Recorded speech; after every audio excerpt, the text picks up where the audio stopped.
जतय उगना बनी के अयला महादेव विद्यापति के गाम यो गंगा मैया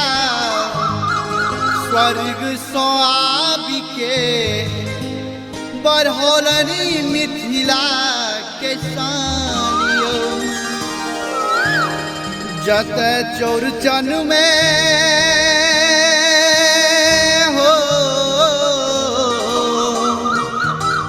जतय चौरचन में पूजै छी चान बहिना हे सगर जग में छै मिथिला महान बहिना सगर जग में छै मिथिला महान बहिना जतय कुहकैया जतय कुहकैया कोयली के तान बहिना हे तान बहिना सगर जग में छै मिथिला महान बहिना सगर जग में छै मिथिला महान बहिना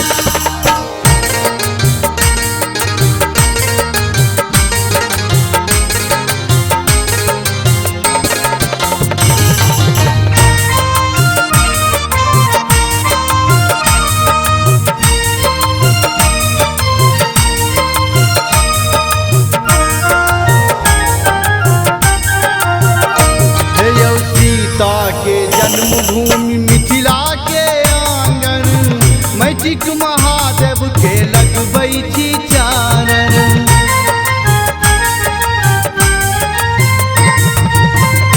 हे यौ सीता के जन्मभूमि मिथिला के आंगन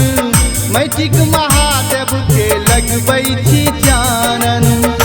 जतय पूजै छी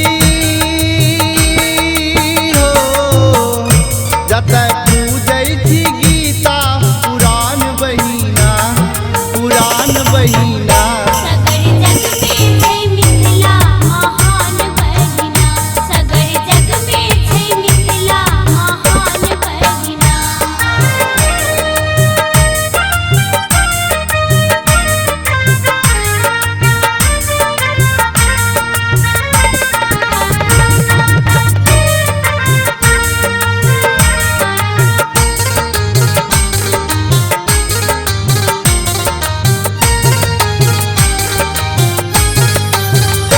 जतय माता पिता के नित टेकै छी माथा आ निमिया के गाछ में पूजै छी माता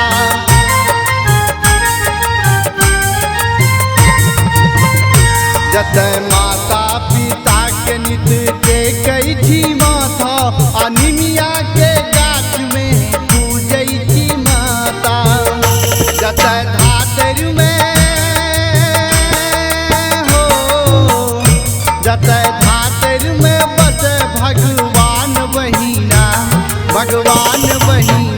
सगर जग में छै मिथिला महान बहिना सगर जग में छै मिथिला महान बहिना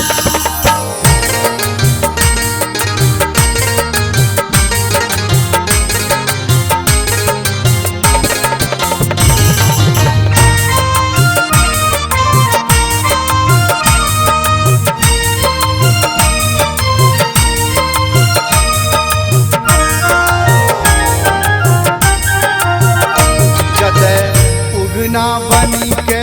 अयला महादेव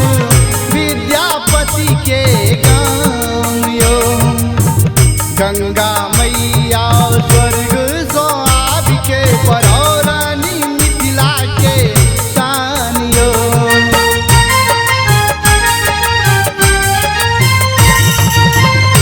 जतय उगना बनी के अयला महादेव विद्यापति के गाम यो गंगा मैया स्वर्ग सो आबि के बढ़ौलनी मिथिला के शान यो जतय पूजै छी हो जतय पूजै छी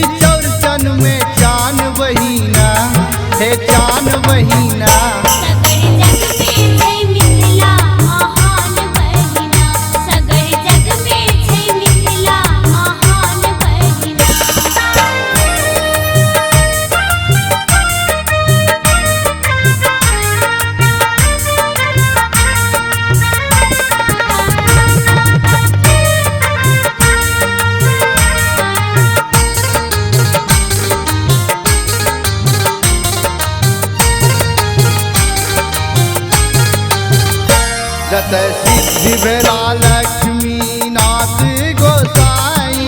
रहुआ पारस मणि के धाम यो जतय पूरब में कोसी खल खल बहैया पश्चिम में कमला बलान यो